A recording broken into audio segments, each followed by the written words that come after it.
Tonight on the 252 ESPN radio network, coverage will begin at 7 p.m. of the NBA draft. I'm sure the whole crew will be there. John Barry, Kestisher. They'll probably even bring in Jay Williams and all those. Billis will probably be involved in it. Dude, yeah, I was watching this NBA draft preview last night, and they were doing these cutaway bits with Jay Williams where he was like standing in front of a green screen, so he was like on half the screen, and then they would have highlights going on the other half of the screen, and Jay Williams is up there in a suit, like getting down in a defensive stance, crouching, like doing. Man, it was the worst piece of TV I've ever watched in my life. I felt so bad for Jay Williams because I know he did not sign up to do any of that, but he was up there just looking like a fool, and I was in tears. I thought it was so funny.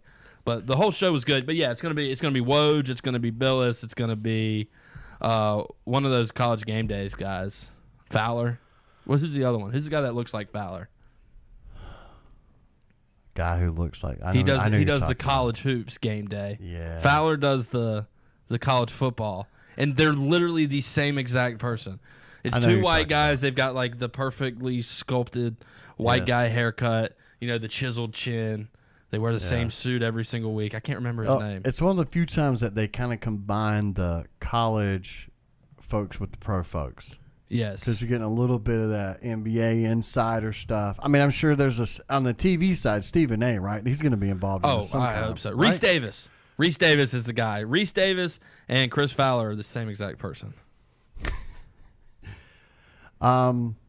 So our very own mock draft, which we've got 2 picks down. All right, so let's go to Atlanta real quick. Yeah, we got Ayton, and then we got Bagley going to the Kings. Atlanta, I'm thinking it's going to be the Doncic kid. Okay. Right? Yeah. Luka. I mean, are you excited about him at all? No, I'm not. 6'8" point guard. Is he the guy that because for years we don't have a lot of European highlights that everybody decided to embrace this guy as like the next future guy? So there's tons of stuff on him if you want to go watch it. Right. Well, I mean, he won the EuroLeague championship. He won the EuroLeague MVP. He's pretty big. He's pretty quick. He has a really weird shot. Like when you think of a guy who's 6'8" and he's shooting a 3 ball, it's a little bit fluid in your mind, right? Shooting off the dribble. Yeah. But on all the highlights I see, he looks like he's like kind of a statue, like Dirk, which is fine. You can still shoot it that way, but just a very sturdy shot. It's kind of strange. We don't care what you look like. We just want the shot to go in.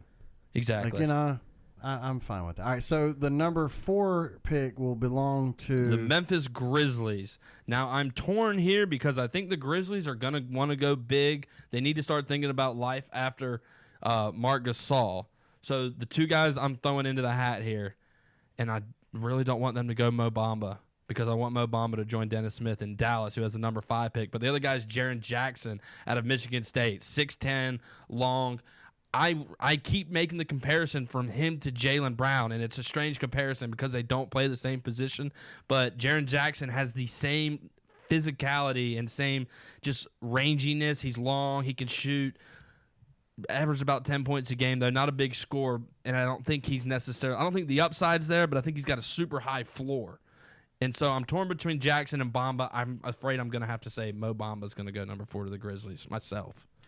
Well, what's interesting there is you were talking about the chance earlier about a Boston or somebody making a run. Right. Which one of those teams in the top 5 is most likely to accept a player and trade away that asset? I mean, because you got to think about that. Like, who's the team that – because to me, I don't know that Dallas wants to do that right now. Would you trade that 5th overall pick for Jaylen Brown?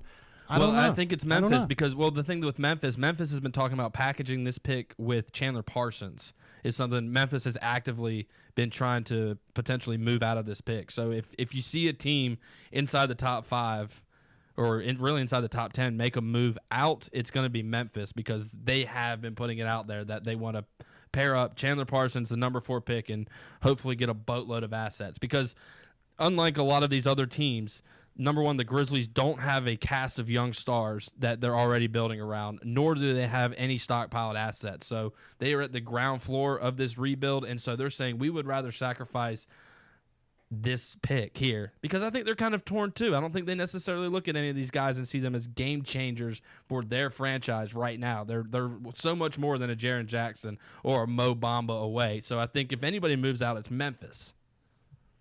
Interesting. So Who you're is gonna right here. you're gonna put Mo Bamba. I'm gonna at put 4. Bamba there because I just don't. Trades are gonna happen, and this whole mock draft is gonna get wrecked. But so where do you put the Mavericks in? So if Bamba's gone, they got to go some sort of. I mean, listen. The one thing I can tell you is Dennis Smith Jr. is going to be there.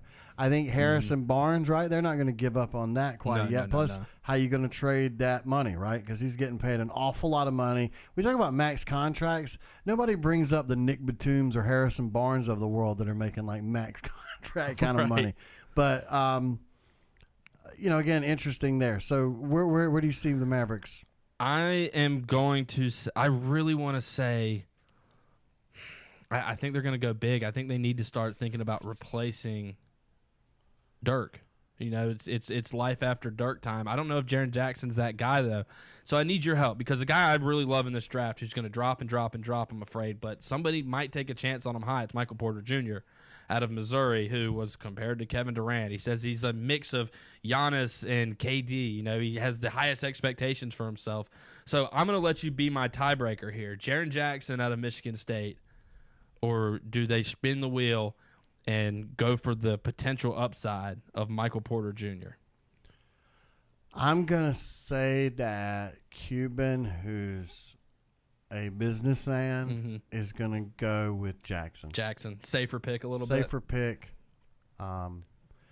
What's interesting, too, is, we talked about Boston, but is there another potential suitor for one of those top 5 picks? And, again, you just don't Potentially know. Cleveland, I think. But again, a lot of that would hinge on what do they want to do with Kevin Love. Would they want to package 8 and Kevin Love? And I don't see anybody – well, maybe Memphis.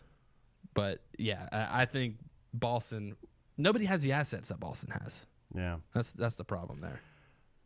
Listen, folks, you've got just a little bit of time left. Go to Facebook, find our page, 252 ESPN. If you don't already do so, like that page. Find the status. We are giving away Washington Nationals tickets, sports trivia battle, Team Mark, Team Sam.